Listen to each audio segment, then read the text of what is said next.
Hey everybody, it's been a little while since I posted anything, so I decided to make this little 2-minute video from some old footage I found on my phone. It's a gas tank emblem I made.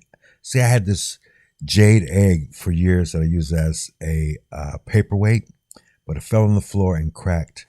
So I glued it back together, got out my Dremel tool, did some cutting and some grinding and shaping, and made this skull shape. So I got the diamond cutting tools from Harbor Freight. The Dremel comes with, plenty of grinding and cutting tools of its own.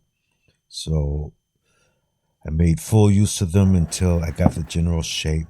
Didn't care about the back so much, so I just dug out a hole there, and I'll show you what that's for in a second.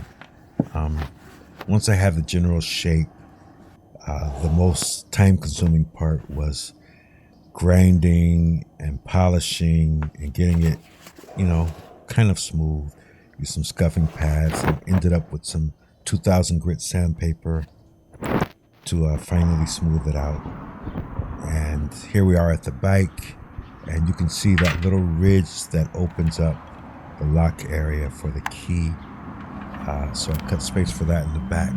Now I only had about 1.25 inches of clearance where my key would still be able to turn in that lock. So I measured it pretty carefully. At this point, I knew that everything would fit pretty well. So I got some JB weld, used a 20-pound weight over 24 hours on that. And it's been somewhere between a year or two since I did this, but that's still on my bike and it's still working great, and I'm pretty happy with the way it turned out. So if you like the kind of mods I do on bikes and cars, go ahead and subscribe and see more content.